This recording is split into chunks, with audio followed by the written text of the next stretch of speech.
Baik. Assalamualaikum warahmatullahi wabarakatuh. Waalaikumsalam warahmatullahi wabarakatuh. Selamat pagi teman-teman. Selalu sehat.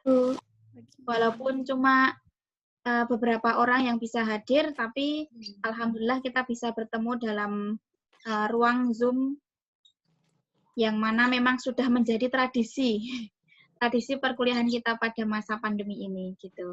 Insya Allah semester depan atau Januari itu kalau di Jogja itu sepertinya mulai mau ada kebijakan pembelajaran luring.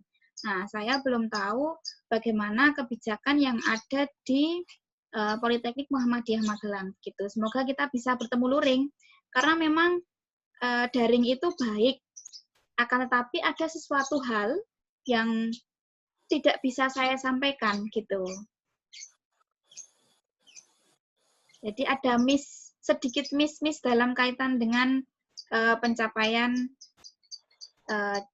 indikator perkuliahan ini gitu. Oke. Sesuai dengan subjek kita belajar tentang korespondensi bahasa Indonesia gitu. Nah, akan saya mulai kaitan dengan lesson apa saja, materi apa saja yang akan kita pelajari pada konsep dasar kaitan dengan korespondensi bahasa Indonesia. Di sini ada 5 lesson ya, teman-teman bisa melihat. Yang pertama kaitan dengan konsep dasar korespondensinya, kemudian yang kedua itu kaitan dengan jenis-jenis suratnya. Kemarin kalau di panduan praktik itu ada aspek apa saja, misalnya jenis surat berdasarkan aspek apanya kayak gitu kan, di situ dituliskan. Kemudian materi yang ketiga itu kaitan dengan bagian-bagian surat. Kemudian yang keempat adalah bentuk-bentuk surat dan yang kelima adalah penulisan bagian-bagian surat gitu. Nah, kalau teman-teman sudah membaca secara lengkap panduan praktiknya, di situ ada jenis surat tapi khususnya untuk untuk korespondensi niaga karena memang fokus kita karena administrasi perkantoran dan bisnis. Nah, itu lebih banyak ke korespondensi bisnisnya begitu.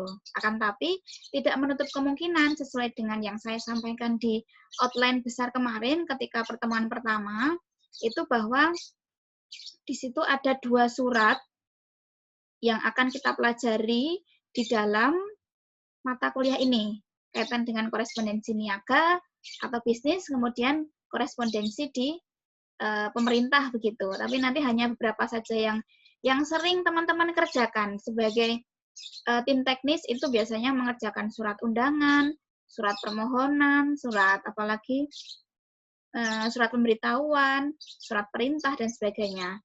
Supaya teman-teman ketika menulis surat yang sepele itu kan surat sepele ya.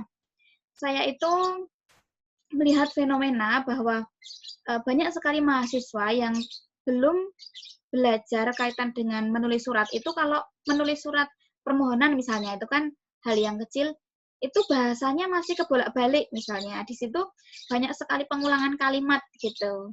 Nah, teman-teman atau kita sebagai orang yang belajar tentang korespondensi, sebaiknya menulis surat dengan tepat gitu.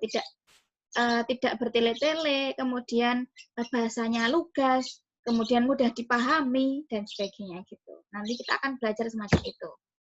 Dan selain itu, selain menulis surat dengan tepat, kita juga harus bisa menulis surat dengan cepat dan tepat, gitu kan? Harapannya kan begitu.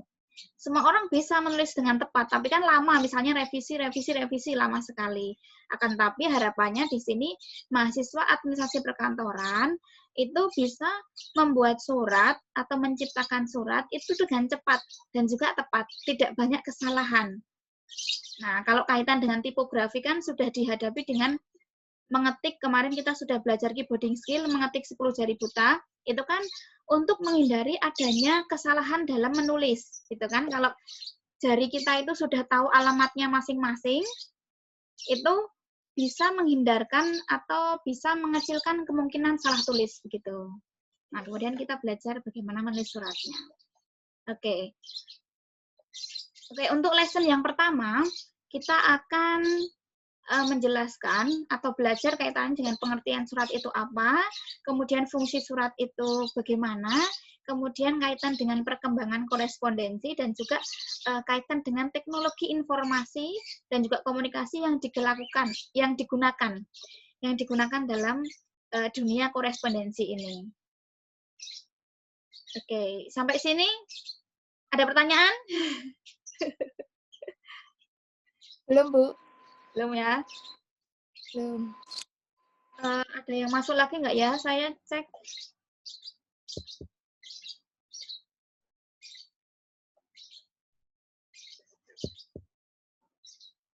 Nggak ada ya? Oke, saya sudah nggak fokus bisa mengadmit orang kalau lagi menjelaskan gini. Fokusnya satu aja. Oke.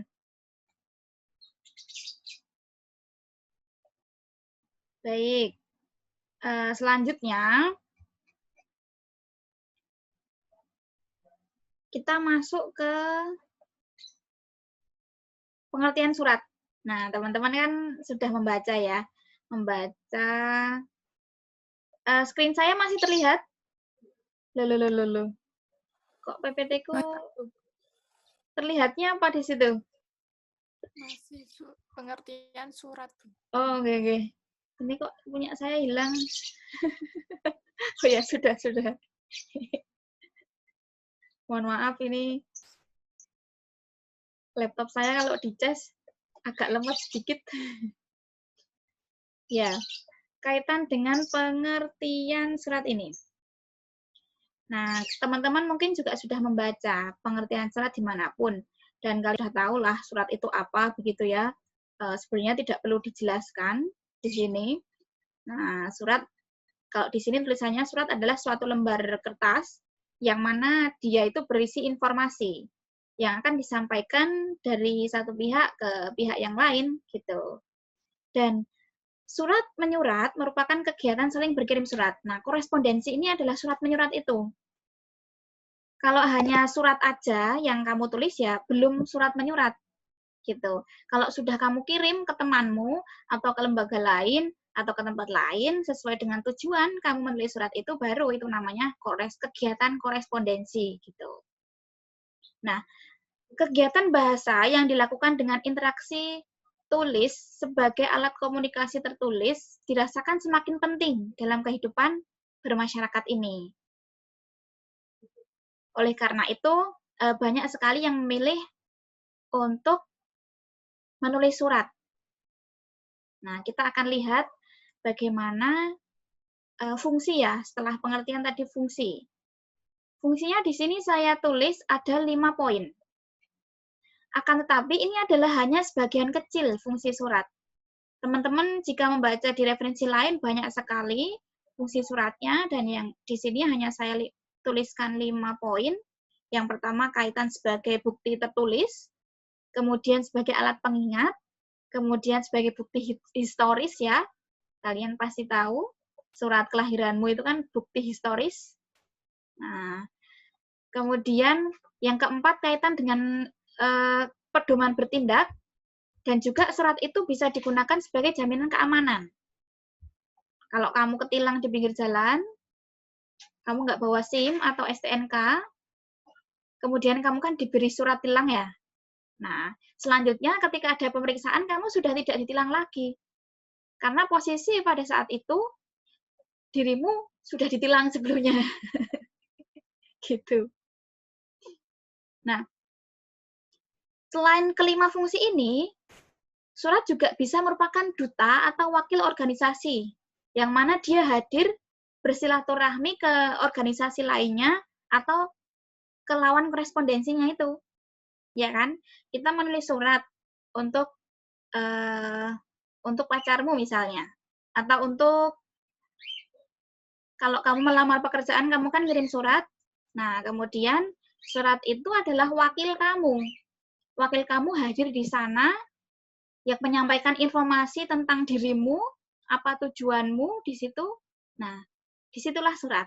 Seperti halnya kalau kita bersilaturahmi ya, kita kan di situ memperkenalkan diri kita, kemudian menyampaikan maksud dan tujuan kita, kemudian pesannya apa yang ingin disampaikan, di situ semuanya disampaikan. Begitu pula surat. Makanya surat itu juga bisa berfungsi sebagai wakil dari kita. Oleh karena itu, kalau kita menulis surat, itu harus baik mungkin, serapi mungkin, karena itu cerminan diri kita. Gitu. Akan terlihat. Teman-teman bisa membandingkan, bisa banding teman-teman administrasi perkantoran yang betul-betul belajar kaitan dengan korespondensi dengan mahasiswa lain. Kalau menulis surat pasti beda, karena dia tahu ilmunya. Kalau orang administrasi perkantoran itu tahu ilmunya, gitu. Nah, kemudian kaitan dengan perkembangan korespondensi. Nah, di sini saya tulis 3 tahap kaitan dengan perkembangan korespondensi. Yang pertama adalah adanya budaya peralihan budaya dari lisan ke aksara, ke tulisan gitu. Kemudian peradaban modern yang mengandalkan komunikasi ini mengandalkan ya, saya edit langsung kok mendandalkan sih. Mengandalkan komunikasi tulis dari yang mana dapat menempuh jarak tempat dan juga bisa lebih bermakna, membekas dengan lebih. Karena apa? Karena tulisan itu kan bisa dibaca berulang dan informasi di dalam tulisan itu nggak bakalan tambah atau nggak bakalan berkurang gitu. Kalau tulisannya begitu dari dulu kan, misalnya teks proklamasi ya itu kan dari dulu juga tidak bertambah dan sampai sekarang juga tidak berkurang gitu. Ya semacam itu. Itulah kalau pesan tertulis. Beda kalau misalnya proklamasi itu hanya disampaikan secara lisan dan tidak ada dokumentasi. Nah, setiap orang yang menyampaikan kan bisa menambahi, bisa mengurangi. Bisa jadi dari waktu kemerdekaan kita, kemudian sampai saat ini ada penambahan atau pengurangan. Kalau misal hanya lisan dan tidak ada dokumentasi apapun gitu. Alhamdulillah ada teksnya. Nah, itulah sudah tersurat namanya, tersurat gitu ya. Jadi bisa mengurangi adanya tindak yang tidak baik di dalam dunia korespondensi. Nah, kemudian perkembangan yang ketiga bahwa yang tersurat, nah kan kadang ada tersirat dan tersurat. Nah, tersurat itu tulis di atas hitam di atas putih gitu ya, hitam di atas putih. Itu tuh lebih berbobot sebagai bukti daripada yang diucapkan. Ya, biasanya kan kamu mau mengatakan bahwa saya itu mahasiswa Politeknik Muhammadiyah Magelang. Kamu menyampaikan itu dengan siapapun. Kalau hanya lisan tanpa bukti kan, emang iya ini mahasiswa Politek begitu kan? Nggak mungkin gitu kan? Nah, kamu tunjukkan, ini loh KTM saya, ini loh bukti pendaftaran saya, gitu. Atau ini loh ijazah saya bahwa saya sudah lulus dari sana, gitu. Dengan memberikan bukti semacam itu, orang akan percaya bahwa kamu itu mahasiswa Politek. Kamu itu benar-benar lulus dari D3 di Politeknik Muhammadiyah Magelang gitu. Nah, itulah perkembangan korespondensi yang mana memang betul tertulis itu lebih kuat daripada hanya lisan gitu. Kalau lisan itu kan bisa diolah oleh orang yang mengucapkannya, informasi itu bisa diolah. Tapi kalau tulisan kan jelas nggak bisa, dia kan bisu ya. Nah, tulisan itulah yang akan mengatakannya gitu. Saksi bisu. Nah, saya sedikit menyampaikan kaitan dengan beberapa kemudahan ketika kita menggunakan surat menyurat. Yang pertama, ketika kita menggunakan surat, itu biayanya relatif lebih murah, gitu. Nah, misalnya daripada kita datang langsung, gitu kan, itu biayanya relatif lebih murah dengan mengirim surat. Kemudian, surat itu tidak terikat waktu dan juga tempat, gitu. Kalau misalnya kita janjian mau silaturahmi jam 10 di sekolah atau di kampus, itu kan terikat tempat dan waktu, harus jam 10, harus di kampus gitu. Kalau misal surat itu kan bisa sewaktu-waktu sesuai datangnya surat itu, jadi lebih fleksibel. Kemudian selain itu, jangkauan surat juga lebih luas dan juga dapat diarsipkan sebagai tanda bukti. Nah, seperti yang tadi saya sampaikan bahwa bukti tersurat itu lebih kuat daripada bukti yang tersirat dalam lisan orang gitu, bukti lisan gitu. Hanya sekedar ucapan itu kurang kuat gitu. Kemudian pesan yang ada di dalam surat itu bisa dibaca secara berulang. Ya kan? Kalau misalnya lisan, misal si siapa si Mbak Inggit itu menyampaikan pesan kepada Mbak Fatimah misalnya, gitu. Kan anu ya, apa namanya? Kalau hanya lisan itu tidak bisa diulangi. Tidak bisa diulangi. Tapi kalau tulisan itu bisa dibaca lagi, besok lagi kalau lupa dibaca lagi, kalau lupa dibaca lagi, kalau lupa dibaca lagi. Nah, kalau lisan itu kan paling apa ya kemarin yang disampaikan oleh Mbak Inggit? Aku tanya lagi begitu kan. Saya harus tanya lagi ke Mbak Inggit gitu. Kalau nggak kamu rekam, kamu harusnya merekam.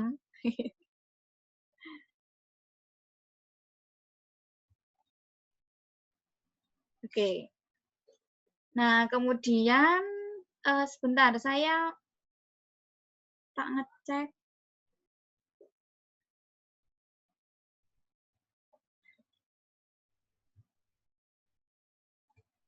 Tidak ada yang masuk lagi ya. Boleh saya minta tolong Mbak siapa ya? Saya jadikan co-host. Nanti kalau ada yang masuk, tolong di ini ya, di admit ya, teman-teman yang datangnya terlambat.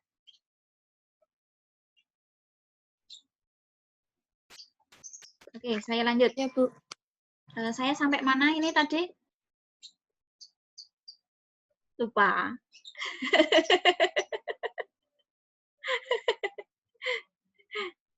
Iya, bahwa kemudahan-kemudahan kaitannya dengan surat ya. Tadi kan bahwa biaya relatif lebih murah, kemudian tidak terikat waktu dan tempat, kemudian jangkauannya lebih luas, bisa diarsipkan sebagai tanda bukti, kemudian pesan di dalam surat bisa dibaca berulang-ulang, kemudian yang terpenting, nah tadi, pesan yang sampai pada tujuan itu sesuai dengan sumbernya, pesan yang disampaikan di surat itu. Tidak ada penambahan, tidak ada pengurangan. Itulah surat.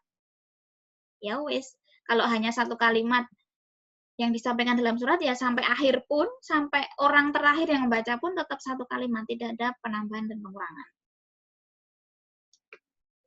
Kecuali surat tersebut diciptakan kembali ya, misalnya hilang kemudian diciptakan kembali, kalau misal tidak ada salinan bukti aslinya, nah bisa jadi ada penambahan atau pengurangan di dalam surat tersebut.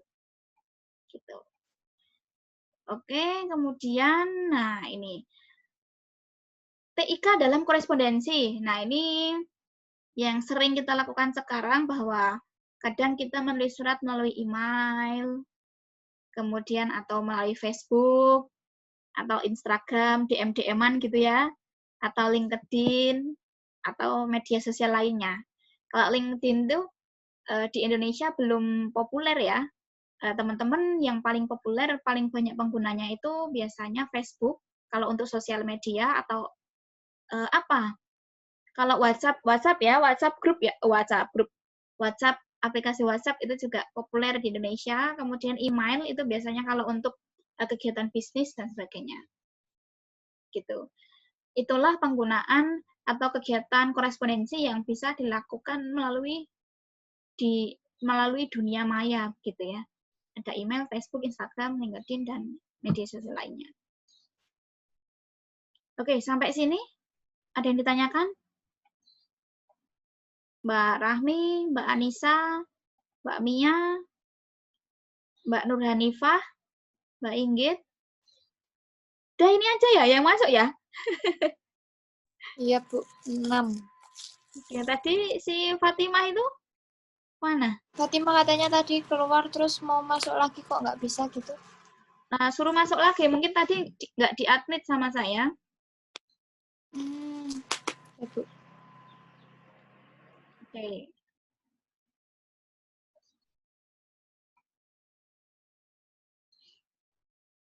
Oke, saya lanjutkan. Sampai sini ada yang perlu kita diskusikan, teman-teman?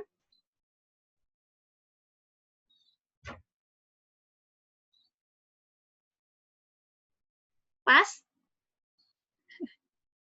Belum, Bu. Lanjut. Lanjut. Oke, kita ke lesson yang kedua.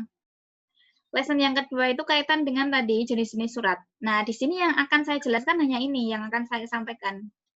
Kaitan dengan tujuan surat, kemudian tingkat urgensinya, kemudian sifatnya, kemudian wujudnya, kemudian keamanan suratnya.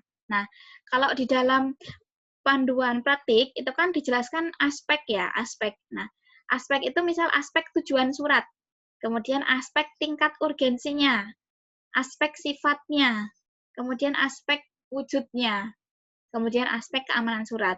Nah, itu sama aja, hanya diksinya saja berbeda, tapi tujuannya sama. Gitu.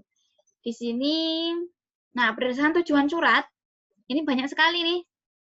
Ini hanya beberapa saja yang saya sampaikan ya. Kalau saya sampaikan semua ya, enggak cukup. Ini saya pilih aja. Nah, misal kayak surat pemberitahuan, itu kan tujuannya untuk to inform, untuk memberitahukan. Nah, kemudian surat perintah, kemudian surat permohonan. Nah, dari namanya surat ini aja teman-teman pasti sudah tahu bahwa ini tujuannya untuk pemberitahuan, tujuannya untuk memerintahkan atau untuk minta tolong orang melakukan perjalanan gitu. Kemudian sebagai surat permohonan misalnya. Kemudian surat peringatan, surat panggilan, pengantar, keputusan, laporan, perjanjian, penawaran dan sebagainya. Itu berdasarkan tujuannya gitu.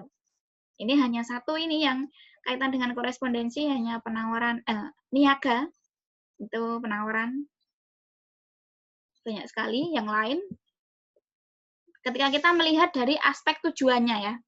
Jadi satu surat itu bisa masuk dalam berbagai jenis gitu tergantung kamu tuh melihatnya saat itu sebagai apa. Kalau pemberitahuan misalnya itu kalau berdasarkan tujuannya ya dia masuk ke aspek ini. Kalau kamu melihat dari tujuan suratnya. Tapi kalau dari aspek sininya, misalnya dari aspek sifatnya, itu bisa jadi dia masuk ke sifat resmi misalnya, gitu. Atau sifat personal gitu. Jadi kamu tergantung perspektif dalam kamu melihat. Satu surat bisa masuk ke dalam beberapa jenis gitu. Nah, kemudian selanjutnya kaitan dengan tingkat urgensinya. Itu kita mengenal dalam 3 jenis. Yang pertama surat sangat segera atau surat kilat, kemudian surat segera dan juga surat biasa. Gitu, itu kan kalau segera ya lebih cepat daripada biasa untuk penanganannya. Kalau surat kilat atau surat sangat segera ini berarti ini urgensinya sangat tinggi sekali gitu. Jadi harus segera diselesaikan gitu. Nah, kemudian berdasarkan sifatnya. Berdasarkan sifatnya, di sini saya tulis 3. Ada surat dinas atau surat pemerintah, kemudian surat pribadi, kemudian surat niaga. Nah, di sini kalau surat pribadi itu ada yang private atau yang resmi. Kalau yang private itu privat ya, itu ya antara kamu dan aku misalnya gitu. Antara person dan person. Misalnya antara Mbak Rahmi dan Mbak Mia Ayu, itu 2 orang. Misalnya surat mau hutang gitu ya, berdua, yang diketahui hanya 2 orang gitu. Nah, itu bersifat private. Nah, kalau bersifat resmi itu biasanya misalnya kamu surat lamaran ke lembaga, person ke lembaga gitu. Itu biasanya bersifat resmi. Jadi bahasanya kan harus bahasa yang baku. Kalau misal hanya bersifat private itu ya bahasanya sak-sae. Terserah kamu, yang penting itu sopan. Dan tidak menyinggung temanmu itu begitu. Orang yang kamu surati secara pribadi. Nah, di sini ada surat niaga atau surat bisnis. Sampai sini ada yang ditanyakan? Belum, Bu. Belum, ya? Oke, di dalam surat resmi dan juga surat niaga, ada beberapa hal yang harus diperhatikan di sini ya. Surat resmi itu, surat dinas itu maksudnya. Di sini yang saya sebut sebagai resmi, itu adalah surat dinas. Kemudian surat niaga, ya surat yang ini, itu bahasanya biasanya harus singkat dan juga sederhana. Tidak bertele-tele. Kalau misal surat pribadimu yang bersifat privat itu kan boleh nih, terserah kamu mau mengatakan bahwa kamu itu suka sama orang, itu kan biasanya kamu pakai puisi-puisi dulu, kamu prolog kemana-mana dulu, baru kamu nanti bilang, aku tuh suka sama kamu, gitu. Ya kan? Tapi kalau misal suratnya gitu ya langsung, aku suka kamu, gitu aja. Tidak perlu prolog, paling hanya prolognya satu kalimat. Karena kebaikan kamu, aku suka kamu, gitu sudah. Itu kan jelas, singkat, dan juga sederhana. Gitu. Dan isinya mantap kalau surat resmi dan surat niaga. Makanya kan tidak bertele-tele, berbobot ya. Sedikit tapi berbobot. Tidak meragukan, kemudian mudah dan cepat untuk dipahami oleh pembaca surat. Gitu. Itu ketika kita menulis surat niaga atau surat dinas gitu. Nah, selain itu kita juga harus memperhatikan selain bahasanya atau kalimat yang kita susun, itu kita perlu memperhatikan yang namanya etika. Nah, di dalam berkorespondensi itu juga ada etikanya, teman-teman. Tidak hanya kita lisan aja ya, karena tadi kan fungsi salah satu surat adalah sebagai wakil kita, sebagai duta kita. Jadi kita harus memperhatikan etikanya juga. Etika berkomunikasi secara tertulis ya. Misalnya, nada surat harus simpatik, kemudian sopan, luwes, akan tapi lugas gitu ya, lugas dan juga menarik. Walaupun dia sopan, luwes, tapi menarik begitu.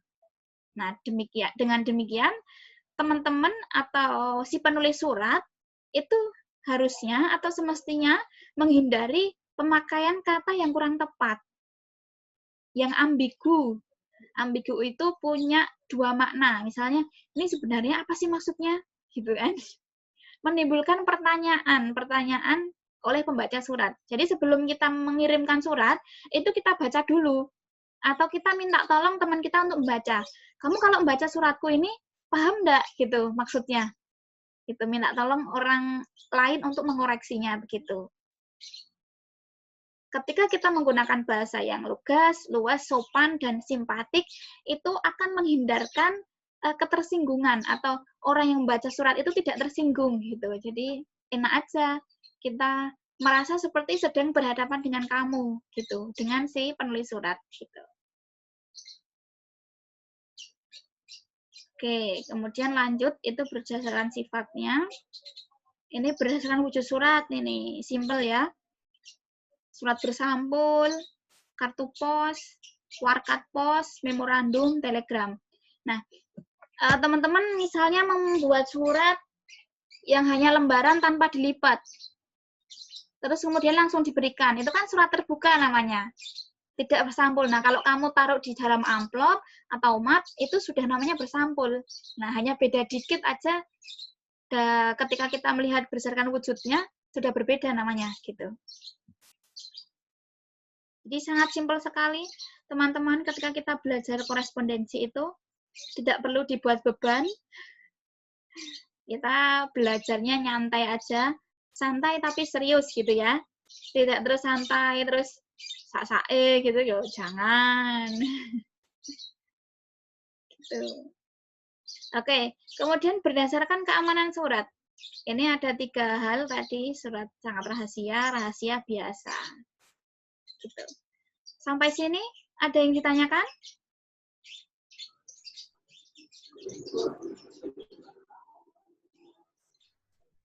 Tidak? Bu, kalau surat undangan itu masuk ke apa ya? Masuk ke apanya? Ke apa itu tadi sifat suratnya? Surat undangan itu bisa masuk ke surat dinas. Tergantung siapa yang menulis, gitu ya. Kalau berdasarkan sifatnya, surat undangan itu bisa juga masuk ke surat bisnis, juga surat dinas juga bisa, gitu ya. Kalau yang menulis itu adalah sekolah, berarti dia masuk ke surat dinas. Tapi kalau dia yang menulis adalah PTX misalnya, nah undangan dalam kegiatan bisnis, misalnya undangan untuk mengikuti training entrepreneurship misalnya, di dalam sebuah lembaga itu namanya sudah surat undangan yang dikeluarkan oleh niaga gitu ya, oleh perbisnisan gitu ya. Gitu. Jadi bisa masuk di dalam dua sifat, tergantung siapa yang menulis. Akan tapi kontennya pada dasarnya surat undangan itu masuk ke dalam surat dinas gitu. Bisa jadi ketika kamu berdasarkan tujuannya, nah ini bisa masuk ke sini kan, surat undangan juga bisa masuk ketika kamu melihat dari aspek tujuannya untuk mengundang, nah bisa masuk di dalam sifat yang ini, aspek tujuan suratnya gitu. Surat undangan, surat permohonan, hampir sama sebenarnya ya, cuma istilahnya tuh kadang berbeda-beda. Permohonan untuk datang, permohonan hadir, permohonan narasumber, itu kan sama aja, kadang kan undangan menjadi narasumber, gitu ya. Undangan menjadi pembicara, undangan mengirimkan peserta, dan sebagainya gitu. Hampir mirip-mirip. Ini hanya sebagai apa ya, pengetahuan teman-teman aja. Teman-teman nggak perlu bingung. Nanti pada praktiknya teman-teman itu langsung insya Allah sudah format surat juga sudah disediakan oleh lembaganya, kemudian bahasa kaitan dengan isinya itu sudah ada juga. Nah, kenapa kita belajar korespondensi? Supaya kita tahu ilmunya dan ketika di lapangan nanti ada kesalahan, kamu bisa meperbaikinya. Gitu. Dan ketika kamu nanti akan memulai, misal kamu mau mendirikan sebuah sekolah, gitu, kamu tahu, oh cara bikin surat keputusan begini, cara bikin surat pemberitahuan begini, cara membuat laporan begini, itu sudah tahu gitu, sebagai bekal diri kamu gitu. Oke, untuk bahan yang ketiga, ini kok laptopku enek iklan-iklannya sih ya.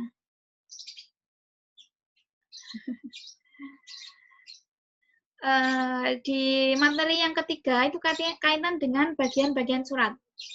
Di sini saya tuliskan memiliki 14 bagian surat. Nah, sesuai dengan yang ada di buku panduan praktik ya. Kalau teman-teman baca ada kop surat, kemudian nomor, kemudian lampiran, perihal, alamat dalam, salam pembuka, salam penutup, kemudian ada isi, sorry, kok salam pembuka langsung salam penutup. Salam pembuka, kemudian isinya, kemudian salam penutup, kemudian apa itu? Tanda tangan, nama penulis suratnya, tembusan, inisial gitu. Inisial itu sebagai pengonsep surat. Kalau di sekolah-sekolah masih dipelajari ya kan, tapi pada realnya inisial itu sudah tidak ada. Di sana inisial itu diganti dengan tanda koreksi gitu. Jadi kan surat itu dari pengonsep surat, misalnya dari staf TU, kemudian nanti oleh kabak TU akan dikoreksi, oh sudah betul, nanti akan ada tanda koreksiannya, tanda centang atau tanda kecil di kanan atau kiri nama atau NIP dari penulis surat gitu ya, yang bertanda tangan di situ ya, teman-teman akan melihat di sana. Nah, kemudian setelah betul, nanti baru dinaikkan gitu.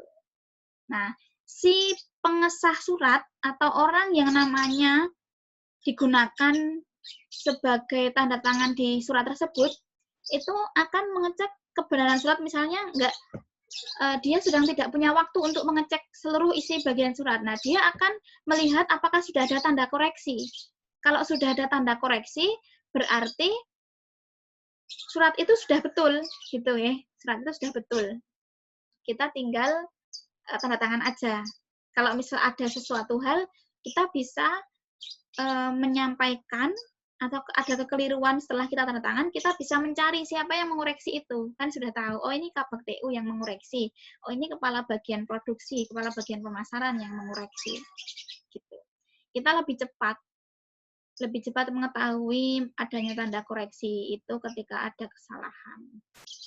Nah, kalau di sini hanya bagian-bagian surat itu hanya ada 13 yang saya tuliskan. Ini saya jadiin satu, tanda tangan, nama terang, jabatan. Gitu. Nah, di sebelah kanan ini, teman-teman bisa melihat ya posisinya. Ini, kalau semacam ini bentuknya apa, teman-teman?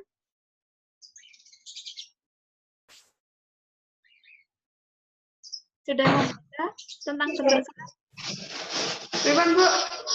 Yang kalau bentuknya semacam ini, sketsanya ini namanya apa? Surat resmi ya, Bu? Surat resmi bentuknya apa?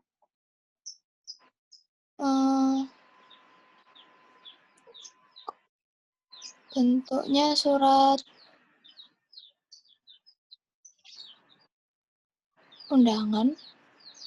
Kan bentuk, kan ada style surat block style, full block style, semi block style. Nah, belum ya? Belum membaca? Oke. Kalau semacam ini, kamu bisa melihat bahwa ini kan tanggal ya. Tanggal apa? Tanggal surat ya. Kemudian ini ada alamat dalamnya.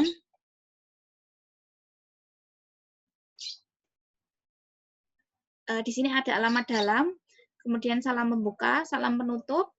Di sini ada nomor, lampiran, hal, sifatnya misalnya. Kemudian di sini ada isinya, isi surat. Kemudian di sini ada salam penutup. Kemudian di sini ada tanda tangan, nama terang, dan juga jabatan. Dan di sini ada tembusan juga inisial. Nah, kalau kamu melihat dari berdasarkan sketsa ini adalah semi block style. Semi block style itu ditandai dengan nomor surat ada di bagian kanan, tanda tangannya di sebelah kanan, tapi paragrafnya ini masuk. Nah, ini kan kalimat pertama di paragraf di inti suratnya masuk di sini, ini semi. Kalau block style, kalau full block style kan di kiri semua gini.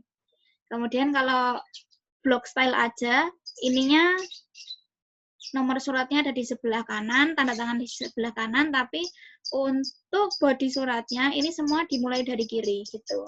Tidak masuk ke situ. Nah, itu hanya 3 jenis yang saya jelaskan. Sebenarnya bentuk dasar dari surat itu hanya itu. Nah, nanti ada beberapa modifikasi. Ada yang namanya square style, kemudian ada yang namanya indented style, hanging paragraph, dan sebagainya. Tapi kan itu jarang ya. Itu hanya sekedar teman-teman tahu bahwa, oh surat itu ada yang semacam itu toh. Gitu. Tapi kalau di aplikasinya, di aktualisasinya itu, paling ya yang kita gunakan block style, full block, semi block style gitu ya, biar terlihat indah. Kalau semi block style ini kayaknya cukup terlihat indah ya, yang nomornya di kanan, tanggal suratnya di kanan, kemudian nomor surat, lampiran halnya di kiri, alamat surat di kiri, kemudian ininya masuk sedikit gitu kan, paragraf pertama ini sebelah kanan gitu. Ini yang umum digunakan. Dan kebetulan pada tata naskah dinas pun banyak semacam ini, format surat yang digunakan semacam ini. Gitu. Nah, ini yang saya katakan tadi bahwa beberapa pelajaran yang keempat atau lesson yang keempat, ini hanya beberapa yang saya sampaikan. Ada full block style, semi block style, indented style, official style, British business style, ada American style, square block style, square semi block style. Gitu. Nah, ini full block style semacam ini. Sketsanya full ya, di kiri semua. Teman-teman bisa melihat. Kemudian kalau block style itu tadi yang tanda tangan juga tanggal suratnya ada di sebelah kanan, bedanya hanya itu. Kemudian kalau semi block style seperti yang dicontoh tadi yang pertama, ada masuk paragrafnya sedikit di sini.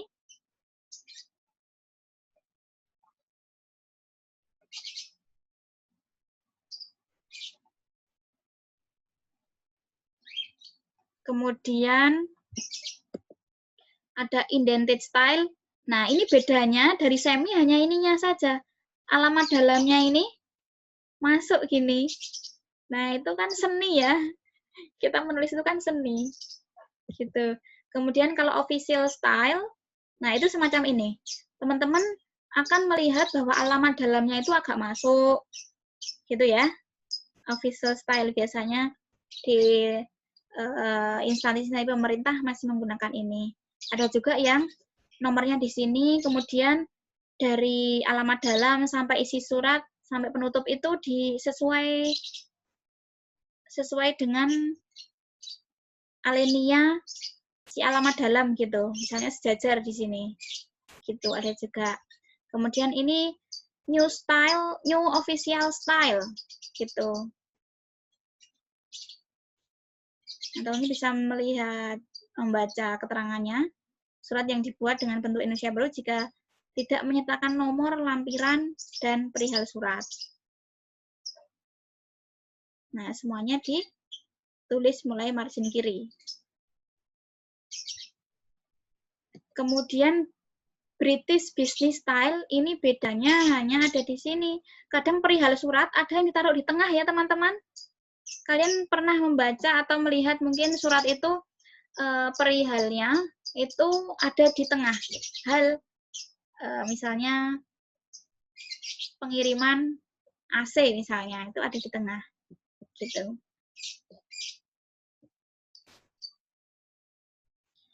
Kemudian American Style, ini biasanya penomoran atau alamat surat ada di sebelah kanan. Ini hanya model kalau di sana kan dari sebelah kanan ya. Nyetir aja kan di sebelah kanan ya. Kalau kita kan di sebelah kiri. Ini kanan atau kirimu ya kalau kayak gini tuh? Kanan, Bu. Iya, kanan ya. Nyetir kalau di Amerika itu kan nyetirnya dari sebelah kiri, kalau kita di kanan ya. Gitulah. Sedang berbeda semacam itu. Nah, ini square block style. Simple ya. Ininya, kopnya, kalian juga tadi bisa melihat kopnya ya. Kopnya ada di sebelah kiri atau kanan, atau di tengah. Gitu. Ini perihalnya di tengah biasanya. Kemudian ini square semi block style. Nah, sama kalau square block style itu kan ininya, paragrafnya itu di pinggir semua. Kalau semi itu di tengah. Pada dasarnya, tadi full block style semuanya dari kiri. Kemudian block style itu nomor dan pengesahannya ada di sebelah kanan. Kalau semi block style seperti block style tapi paragrafnya masuk sedikit gitu. Masuk 5 ketukan paling. Gitu. Oke? Sampai sini untuk pertemuan kita hari ini. Materi yang akan saya sampaikan hanya ini. Monggo, silakan teman-teman yang